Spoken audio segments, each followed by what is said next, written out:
ನಮ್ಮ ಪರವಾಗಿ ಅವೆಲ್ಲ ಆಗಬೇಕು. ರಾಜ್ಯ ಸರ್ಕಾರ ಪರವಾಗಿ, ಪ್ರಾಸಿಕ್ಯೂಟರ್ ಪರವಾಗಿ 267 ಸಾಕ್ಷಿ ಇದ್ದಾವೆ.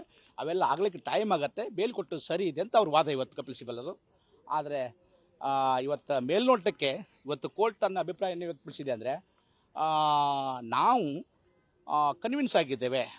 ಅಂದರೆ ದರ್ಶನ್ ಮತ್ತು ಸಹಚರರು ಇನ್ವಾಲ್ವ್ ಆಗಿದ್ದರ ಬಗ್ಗೆ ಯಾವುದೇ ಸಂದೇಹವಿಲ್ಲ, ಅವರು ಆಗಿದ್ದಾರೆ, ಅದು ಕನ್ವಿನ್ಸ್ ಆಗಿದ್ದೇವೆ. ನಾವು ಬೇಲ್ ರದ್ದು ಕೂಡ ಮಾಡುವಂಥ ವಿಚಾರವನ್ನು ಇವತ್ತು ಕೋರ್ಟು ವ್ಯಕ್ತಪಡಿಸಿದೆ.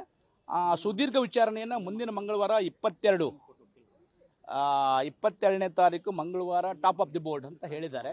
ಅಂದರೆ ಮಂಗಳವಾರ ದರ್ಶನ್ ಮತ್ತು ಸಹಚರರ ಭವಿಷ್ಯ ನಿರ್ಧಾರ ಆಗುವ ಎಲ್ಲ ಲಕ್ಷಣಗಳು ಕಾಣ್ತಾ ಇದ್ದೇವೆ.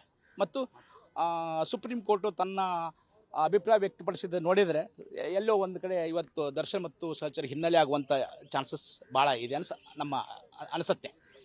ಹೀಗಾಗಿ ಮುಂದಿನ ಮಂಗಳವಾರ ಅವರ ಹಣೆ ಬರಹವನ್ನು ಬರಲಾಗುತ್ತೆ ದರ್ಶನ್ ಮತ್ತು ಸಹಚರದ್ದು.